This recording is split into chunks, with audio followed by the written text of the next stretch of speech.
Dito nga pala lagi suspended ang pasok namin ngayon. Dito nga pala tamang laro na lang kami. Meron nga pala naisip si Papa Tampi. Dito nga pala gumawa siya ng sarili niyang laro sa Roblox. Ang papangalan niya nga pala isang araw. Dito nga pala pauwi na si Tampo. Dahil nga pala siya sa palaruan. Bigla nga pala umambon. Dito nga pala tinawag na siya ni Papa Tampi. Dahil nga pala mananabas kami ng wire. Dahil nga pala mag-iipon kami ng tanso. Dito nga pala nagtulungan kami. Tinulungan ko na nga pala dito si Papa Tampi. Para nga pala madaling mahila. Di na nga pala kami gumamit ng tools. Dahil nga pala madali lang pala ito. Nakakadami na nga pala kami. Dito nga pala patingin naman ako ng mga tanso niyo mga Don David. Dahil nga pala mungungolekta kami ni Tampo. Dito nga pala sabay na namin to hinila. Grabe nga pala mga Don David, sobrang dami at sobrang kapal. Dito nga pala sarap talaga mananso. Si Papa Tampi nga pala nagpuputol. Siya nga pala ay nakagloves. Para nga pala sa safety. Dito nga pala ay gagawa ni Papa Tampi ng laro si Tampo sa Roblox. Dito nga pala para meron siya sariling laro. Dito nga pala panoorin nyo. For this video guys, ay gagawa ko nga pala si Tampo ng sarili niyang mundo at sarili niyang laro dito sa Roblox Studio guys. Gagawa ako ng laro para kay Tampo. Ayun, nandito nga pala si Tampo guys. Gagawa ko siya ng kanyang sariling laro. Let's go, panoorin ako. Tower! First time ko lang. Keyboard. Ano gusto mong laro? Keyboard. Keyboard. Keyboard tower.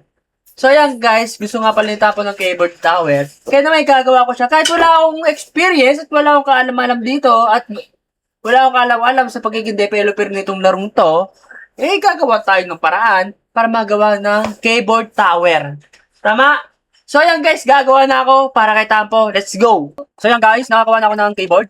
Hindi pa pala kailan natin. Pindutin natin yung scale. Wala pa more. Yan. Siguro mga ganito lang. Yan guys. Daga! Kasi, Daga! ilagay natin guys. Lagay natin ng konti yan. Okay guys.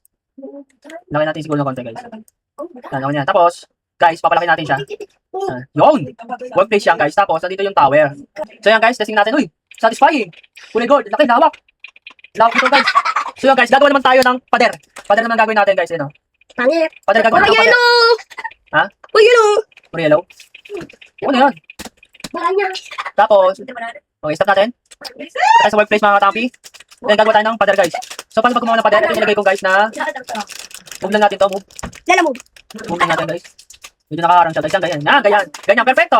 Papabayan lang natin siya guys. Ay, hindi. O yan. Pantay na ba? Check. So yan guys, pantay na. Punta tayo sa scale. Papabayan natin guys. Yan.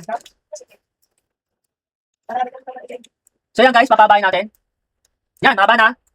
Tapos, angat natin guys para maging pader. Ataasan natin guys para mas maganda. Kasi tower nga, di ba? Tower. Yan okay, so.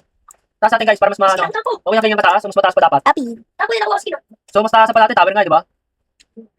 Tataasan ko pa to guys. Yan. Taas, oh. Taas guys, oh. So, mga Tampi, papatesting na natin kay Tampo yung ginawa natin laro. Kung ano masasabi niya, tara Tampo. Testingin mo yung laro, guys. So, yan guys, ito yung ginawa kong laro, guys. Testingin mo na yung ginawa kong laro. Tingnan natin kung kaya ni Tampo yan guys. Hindi yan, doon yung pasukan, nandun. Yun. Ayun pasukan guys, titestingin ni Tampo kung kakayanin. Ang ginawa kong laro, ayan na ang ginawa kong laro guys. Hindi pa ngayon tapos mga katampi. Oh, ito mo ano madali dyan, hindi mo kaya no. Oh. Ang dulas kasi. Madulas dyan, di kaya. Last ball. Oh, last ball. Oh, hindi na kaya Kasi papahirapan ko kayo sa paglalaro niya na yun. Oh, galing oh. Ano ma? Oh.